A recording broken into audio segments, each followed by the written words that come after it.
అందరికీ నమస్తే అండి.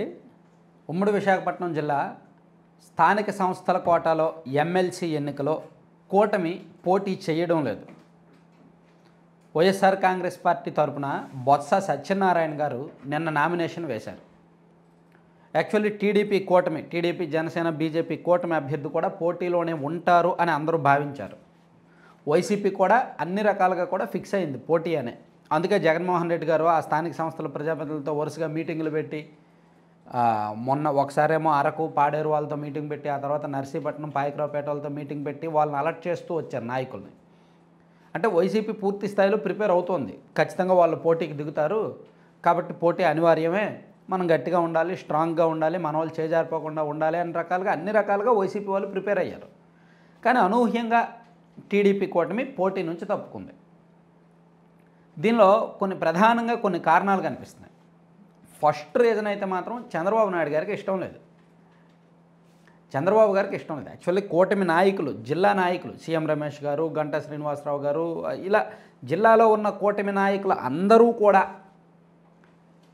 మంత్రి అనిత గారు కానీ, అలాగే స్పీకర్ గారు కానీ, అయ్యన్న పాత్రుడు గారు, ఇలా జిల్లాలో ఉన్న టీడీపీ ప్లస్ జనసేన కూటమి నాయకులు పంచగర్ర రమేష్ గారు, కొనతాల రామకృష్ణ గారు అందరూ కూడా పోటీ చేయాలనే అన్నారు. పోటీ చేస్తే గెలుస్తాము, మనకి ఎమ్మెల్సీల అవసరం ఉంది, శాసనమండలిలో మనకు బలం కావాలి, సో పోటీ చేద్దాం, గెలుస్తామని అన్నారు. కానీ బాబు గారికి మాత్రం ఇష్టం లేదు. అక్కడ మనకు బలం లేదు కదా, బలం లేకుండా ఎందుకు పోటీ చేస్తాం, అది కరెక్ట్ కాదు, నెగిటివ్ సిగ్నల్స్, రాంగ్ సిగ్నల్స్ వెళ్తాయి ప్రజల్లోకి, అది వైసీపీ వాళ్ళు బాగా యూజ్ చేసుకుంటారు అని ఆలోచించి డ్రాప్ అయ్యారు. సో ఒకటి, గెలిస్తే కొన్నారు అనే పేరు, ఇదిగో ఖచ్చితంగా వీళ్ళు మా ఓట్లు ఇవన్నీ కూడా 615 ఓట్లు మాకున్నాయి, మాకు 615 రావాలి, కానీ మాకు తక్కువ వచ్చాయి, సో మా ఓట్లు వాళ్ళు కొన్నారు, కొని వేయించుకున్నారు, అధికారం మిస్యూజ్ చేశారు, దుర్వినియోగం చేశారు, డబ్బులు విచ్చలవిడిగా ఖర్చు పెట్టారు, ప్రలోభాలకు గురి చేశారు అని ఒక అపఖ్యాతి ఉంటుంది. పైగా ఒక 300 మందినో 250 మందినో తీసుకున్నా ఇప్పుడు వాళ్ళు ఏమైనా సైలెంట్గా ఉంటారా? గొంతెమ్మ కోరికలు కోరుతారు. ఒక్కొక్కరు 5 అడగొచ్చు, 10 అడగొచ్చు, లేదా నామినేటెడ్ పదవులు అడగొచ్చు, లేదా ఇంకేమైనా అడగొచ్చు. ఆ గొంతెమ్మ కోరికలు తీర్చడానికి అక్కడ ఎమ్మెల్యేలకి, ఆ జిల్లా నాయకులకి, పార్టీకి, ప్రభుత్వానికి చాలా కష్టం. సో వాళ్ళకు అటువంటి అవకాశం ఇవ్వదలుచుకోవాలి. అపఖ్యాతి మూటగట్టుకొని గెలవాల్సిన అవసరం లేదు అనేది చంద్రబాబు గారి ఆలోచన. అదొకటి. ఒకవేళ పోటీకి దిగుతారు, ఓడిపోతే ఒక 50 ఓట్లో 30 ఓట్లో మైనస్ అయ్యి వీళ్ళు అనుకున్నంతమంది పార్టీలోకి రాకుండా ఒకవేళ ఓడిపోతే అది కూడా ప్రెస్టేజ్ ఇష్యూ, పరువు తక్కువ. ఈ రెండింటితో పాటు ఇంకో కీలకమైన అంశం ఉంది. గతంలో 2021లో స్థానిక సంస్థల ఎన్నికలు జరిగినప్పుడు 2021, 2022 ఈ స్థానిక సంస్థల ఎన్నికల్లో టీడీపీ పోటీ చేయలేదు, బాయ్కాట్ చేసింది.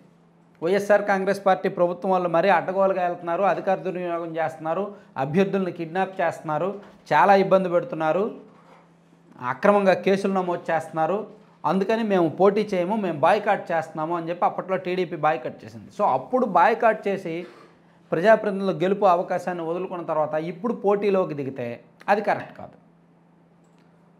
అదొకటి ఆలోచించారు.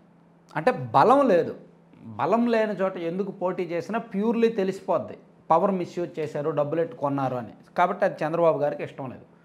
చంద్రబాబు గారు ఇప్పుడు ఒక పాజిటివ్ పరిపాలనలో ఉన్నారు. ప్రత్యర్థుల మీద కక్ష సాధింపులనో, లేదంటే ప్రత్యర్థులను కొనాలనో, టార్గెట్ చేయాలనో, లేదా అలా గెలిచేయాలనో, ఎలా గెలిచేయాలనో ఆయన ఆలోచన కాదు. ఆయన ఒక పాజిటివ్ సిగ్నల్స్ జనంలోకి పంపించాలనుకుంటున్నారు. వైసీపీకి అసలు విమర్శించే అర్హత కూడా ఇవ్వకూడదు, వాళ్ళకు విమర్శించడానికి బలమైన పాయింట్ ఇవ్వకూడదు, వాళ్ళ చేతిలో మనం ఉండడం ఏంటి, ఇటువంటి మాటలు ఎందుకు కాయడము అనే ఆలోచనలో ఉన్నారనమాట.